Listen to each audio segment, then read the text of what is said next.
Hey everyone. So today we are going to look into how loops work in C Sharp.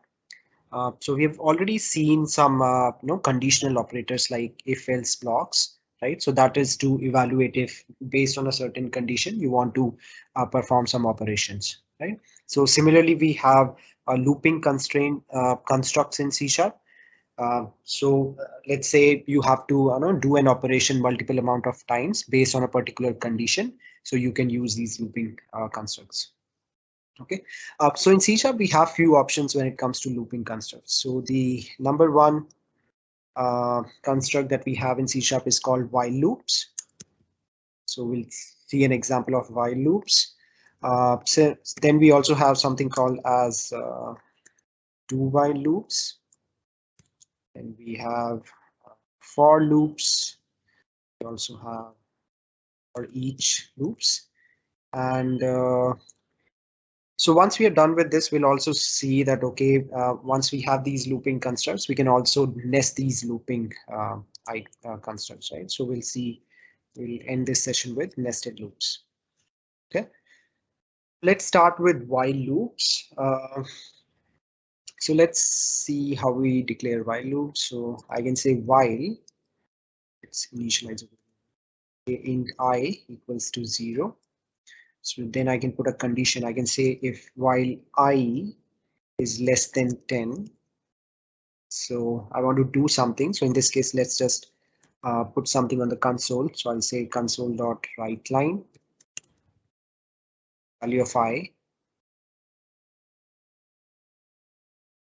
right? And then I'll just do an I++, right? So remember this condition, this increment, this operation is very important here, right?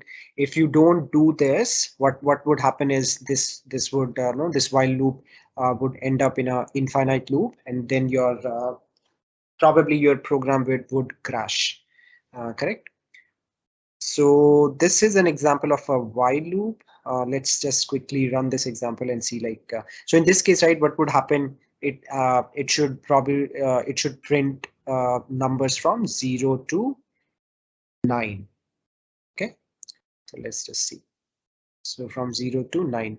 So so after printing 9, then when we would do I++, I would be 10, and then this condition would fail, right? Then it would just come out of this while loop. Okay, so do while loop is very similar to while loop. The only difference is that in while loop, the comparison, the condition for that loop is evaluated first, and then only the execution happens. In a do while loop, there is like one execution that happens before the check, right? So it's declared something like, so basically I'm doing something first. So let's say I'm doing a console.writeLine. I'll print the value of I, and then I have to put the increment condition, and the while block would actually be after the do block, right? So I can say I is, in this case, let's say I is less than 20. So now after executing these, this block, the value of I would already be 10, right? So in this case, the first block would print 10, and then it would increment and then keep on printing till the value of I is 20. So if we run this, now the value of I that would be printed on the screen would be from this case 0 to 9, and from here 10 to 19. Okay, so 0 to 9 it's coming from the first while loop, from 10 to 19 is coming from do while loop. Okay, so this was an example of do while loop. So let's say for loop now, right? So for loop has three statements as part of it. So first is the initialization of that variable. So I can say int, let's say j equals to 0, j less than 10, and I can say j plus plus. Console dot write line the value of j. Okay, so everything comes up in one particular block, right? So this statement is run once per loop. This is the initialization of that variable. This condition is evaluated every time the loop step is executed, and this also is executed every time, right? So in this case, we should see the value of j being printed out from 0 to 9 again. Okay, so let's run this. So yeah, so from 0 to 9. Let's see for each loop in action. So for each loop is usually you run it over a collection. So let's just define int array. So let's say I have an array int, let's probably call it as numbers. And I'll just put something, I know, some random numbers in this array.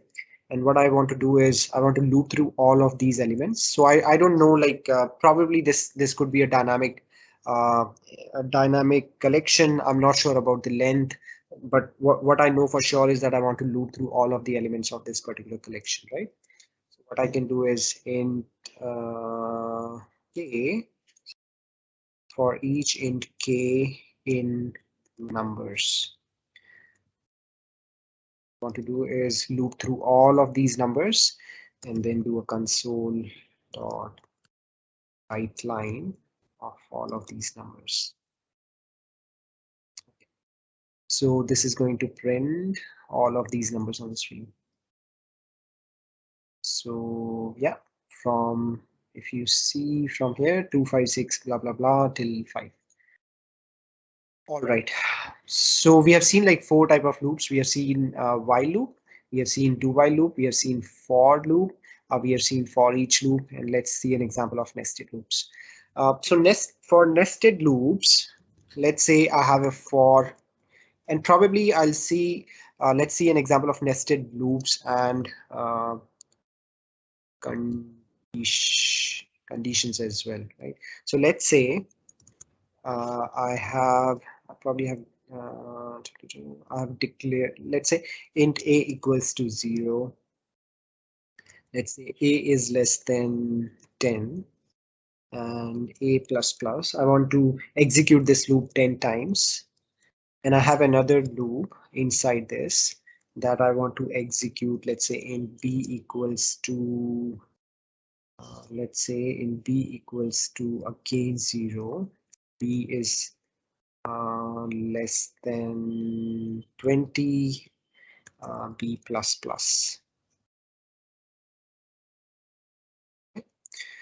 So now, and let's put a condition here, right? So let's say if, so I'm running this loop from 0 to 10, and I'm running this loop from 0 to 20.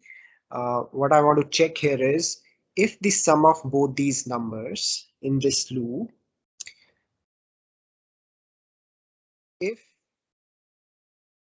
modulus that summation modulus 2 equals to 0, basically if it is a even number, only in that case you print out the values of a and b, right? So I can say a equals to a,